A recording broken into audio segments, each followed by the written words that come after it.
Intune. Conversation sur l'audiologie et l'équilibre.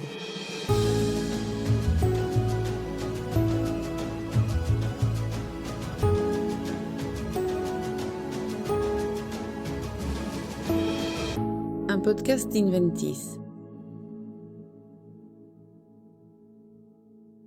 Bienvenue dans ce nouvel épisode d'Intune, le podcast d'Inventis. Aujourd'hui, nous abordons un sujet passionnant. Comment écouter le cerveau pour comprendre comment nous percevons les sons? Pour ce faire, nous accueillons le professeur Stavros Atzopoulos, un profil unique alliant médecine et ingénierie. Il est professeur associé d'audiologie clinique et d'ORL et rédacteur en chef du portail des émissions auto-acoustiques à l'Université de Ferrare. Il est titulaire d'un doctorat en ingénierie audiologique du Worcester Polytechnic Institute, Massachusetts, et bien plus encore. Merci beaucoup de nous rejoindre. Merci à vous pour l'invitation. Commençons par un peu de curiosité. Si vous le souhaitez, pourriez-vous nous raconter un peu votre parcours? Comment est née cette double passion pour la médecine et l'ingénierie? En réalité, aux États-Unis, ils ont déjà fait ce mariage il y a de nombreuses années. Ils ont uni la recherche médicale avec l'ingénierie mécanique et électronique appliquée, et cela s'appelle l'ingénierie biomédicale. À l'époque, j'étais un bon élève, mais je ne savais pas exactement où orienter ma recherche pour le doctorat américain, qui dure 5 ans. Je voulais m'occuper de l'œil. Et finalement, vous n'avez pas vraiment travaillé sur l'œil. Il n'y avait pas d'argent dans le laboratoire, donc je me suis retrouvé, à faire de la recherche sur l'oreille, que je considérais à l'époque comme un instrument vraiment mineur par rapport à l'œil, mais évidemment, j'ai changé d'avis.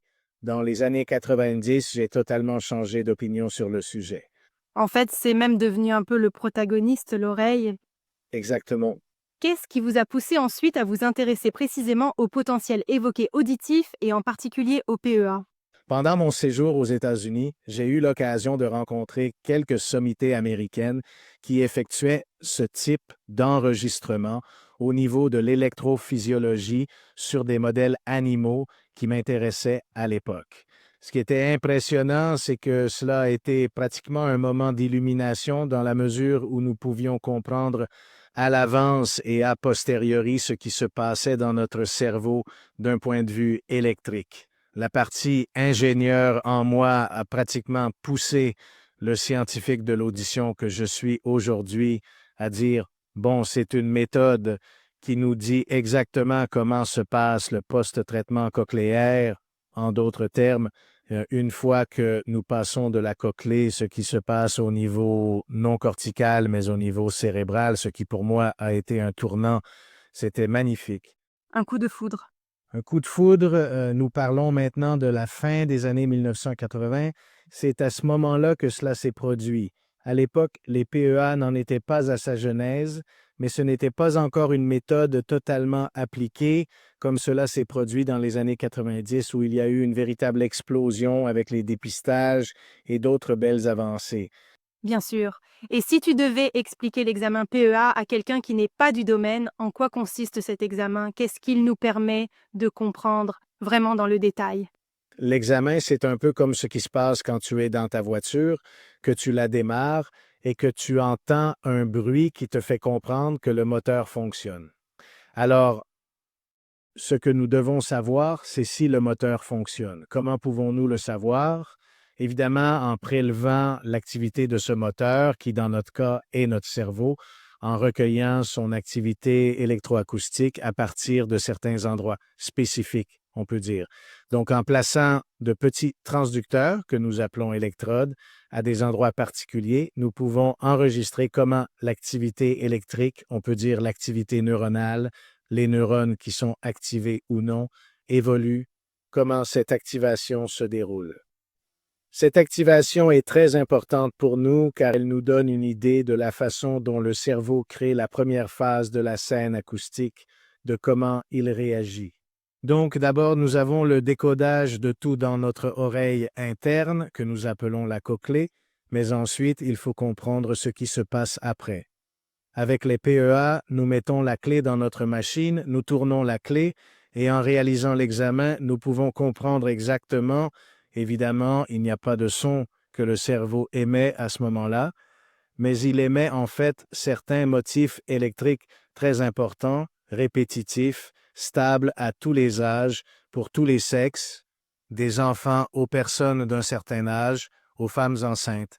Tout le monde, pas seulement les humains, mais aussi les animaux, a ce type de réponse qui est en fait la clé pour comprendre si la machine démarre. Ensuite, évidemment, nous devons comprendre un peu plus avec les potentiels corticaux, mais c'est cette partie qui nous indique qu'il y a quelque chose. Et cela fait la différence. En effet, dans quelle situation cet examen est-il recommandé? C'est-à-dire, comment se déroule-t-il? Est-ce un examen désagréable? Et combien de temps dure-t-il? Tout d'abord, ce n'est pas désagréable. C'est un examen indolore, très simple et très rapide. Il est recommandé pour tout type de problème auditif car, comme je l'ai dit précédemment, associé à d'autres examens que nous effectuons, des examens audiométriques comme standard, bien sûr, il nous permet de comprendre où se situe le déficit, s'il y en a un, et comment nous pouvons le traiter. Ou intervenir? Exactement, oui, c'est ça, en effet. Et de votre point de vue, quelles sont les principales difficultés pour enregistrer et analyser les signaux PEA? Habituellement, c'est l'environnement dans lequel on effectue l'enregistrement. C'est pourquoi, par exemple, il n'est pas conseillé de réaliser un certain type d'examen en champ libre. Pourquoi? Parce que les signaux que nous pouvons prélever de notre cerveau sont vraiment très faibles. Donc, nous devons toujours nous assurer que ces signaux ne soient pas perturbés, par exemple par des interférences provenant de moteurs électriques, d'autres appareils, de nos téléphones portables, et ainsi de suite. C'est pourquoi nous devons effectuer ce type d'examen dans ce que nous appelons la chambre anéchoïque, qui est généralement aussi blindée. Un environnement naturellement protégé. Exactement. L'examen est vraiment très facile. Nous installons nos patients sur une chaise très confortable. Donc, on est détendu, on ferme les yeux. C'est vraiment un examen très rapide. On peut dire la même chose à tout âge. Avec les jeunes enfants, nous avons un petit problème parce qu'on ne peut pas toujours leur dire maintenant, reste tranquille pendant 1 minute. Ça ne marche pas comme ça. Donc, parfois, nous devons donner un léger sédatif, ainsi l'enfant se calme et nous pouvons faire l'enregistrement. Ce type d'examen ne pose pas de problème avec l'anesthésie, heureusement pour nous, donc nous pouvons l'utiliser pour rassurer les sujets qui ne sont pas très coopératifs. Parfait. Et quelle est aujourd'hui l'importance du PEA dans le diagnostic précoce des troubles auditifs? C'est pratiquement fondamental. Il est essentiel de comprendre que généralement, quel que soit le type de dépistage auditif que nous réalisons, les PEA est la référence absolue. Il faut dire que, bien sûr, la technologie a également progressé.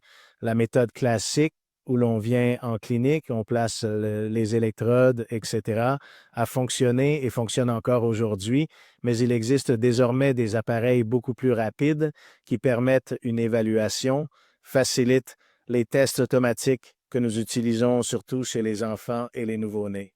Pour obtenir des réponses immédiates le plus rapidement possible. Oui, parce qu'un de nos problèmes, surtout dans la population néonatale, c'est qu'il existe une forme de synchronie au niveau du PEA, ce qui signifie qu'il y a quelque chose qui ne va pas. Cela s'appelle la neuropathie auditive. Et là, si nous n'avons pas un outil comme les PEA, il est presque impossible de l'identifier. Il existe un autre test appelé émission auto-acoustique qui nous permet d'évaluer jusqu'à la cochlée, mais sans l'apport d'un PEA automatique, il est impossible d'identifier ce type de déficit. Il manque certaines informations qui sont évidemment nécessaires. Exactement, c'est ça. Y a-t-il un cas ou un épisode lié du PEA qui vous a particulièrement marqué? Que pourriez-vous nous partager? Oui, il y a de nombreuses années, un collègue très cher m'a amené sa fille et me disait « Écoute, ma fille a 14 mois, je ne sais pas quoi faire. Je vois qu'elle ne réagit pas beaucoup au son. » Rappelons-nous qu'à l'âge de 8 mois, les enfants devraient réagir aux différents sons de leur environnement, surtout avec leur mère. Nous avons fait les PEA automatiques rapides et il y avait une trace de réponse. Nous avons aussi fait les émissions auto-acoustiques. Donc, à ce moment-là, je disais « Oui, je ne vois rien de particulier, nous devons attendre à peu près 6 mois. » 6 mois plus tard, ces PEA avaient pratiquement disparu. C'était une forme de déficit génétique. Évidemment, la jeune fille a ensuite reçu un implant cochléaire et maintenant, bien sûr, elle fonctionne très, très bien dans le monde réel. Mais à l'époque, c'était quelque chose de très stressant parce qu'un collègue était venu à la clinique, il nous avait demandé une certaine vérification et le premier contrôle avait été positif. Puis, 6 mois plus tard, il n'y avait vraiment plus aucune trace du PEA sur l'oreille droite, donc c'était vraiment très stressant. Voilà. Et j'imagine, surtout si ce sont voilà, des amis ou en tout cas des personnes proches. Exactement. Et surtout dans le milieu médical, c'était aussi un peu embarrassant pour nous de ne pas l'avoir compris plus tôt. Mais là aussi, les PEA a aidé pour la vérification, la contre-vérification et aussi pour le suivi dans le temps. Le fait est que dans ces cas-là, ce qui est étrange, c'est qu'en l'espace de 3, 4, 5 mois, ça disparaît. Donc, si on ne commence pas avec les PEA cliniques, parce que dans le cas de mon ami, nous avions fait les PEA automatiques, qui est un test de dépistage qui ne donne pas beaucoup d'informations. Ce qui est hallucinant, c'est qu'en 3 à 4 mois, dans ce type de déficit, on n'a pratiquement plus d'ondes. Tout à coup, on se dit, je fais les PEA même à des niveaux maximaux, 90 décibels, et je ne vois rien. Et c'est vraiment quelque chose de très, très stressant. Et quand on parle de réponse, quel type d'informations cherche-t-on dans les PEA? Alors, les informations que nous recherchons sont de 2 types. Le premier type concerne la forme de ces fameux motifs que l'on retrouve dans les PEA, qu'on appelle les ondes du PEA. Parmi les 7 ondes potentiellement enregistrables, nous en utilisons 5. Il s'agit alors de comprendre exactement à quelles, disons, coordonnées temporelles se trouvent ces ondes, qui sont bien spécifiques à chaque âge, évidemment, à chaque sexe, etc., etc. Et cette information, en particulier combinée à d'autres examens, nous indique si nous avons des problèmes de transmission, des problèmes cochléaires ou des problèmes rétrocochléaires. Ainsi, nous pouvons différencier l'origine possible du déficit que nous devons résoudre. Des informations très importantes. Des informations très détaillées. Évidemment, il faut un peu de temps et de pratique pour commencer à comprendre. Et en général, il faut aussi d'autres éléments. Donc, les PEA à lui seul ne nous éclairent pas complètement. Nous devons également faire d'autres examens. Absolument. Et comment imaginez-vous l'avenir des PEA et plus généralement du diagnostic audiologique? Là, ce à quoi nous pouvons penser, ce sont 2 lettres, IA ou intelligence artificielle, que nous espérons tous voir intégrées également dans le diagnostic, dans le sens où nous pourrions entraîner les machines avec différentes pathologies afin qu'elles puissent lire et reconnaître immédiatement ou suggérer qu'il s'agit probablement de tel ou tel type de problème et ainsi nous guider. Évidemment, cela peut créer certains biais, mais à mon avis, nous faisons du PEA depuis les années 60.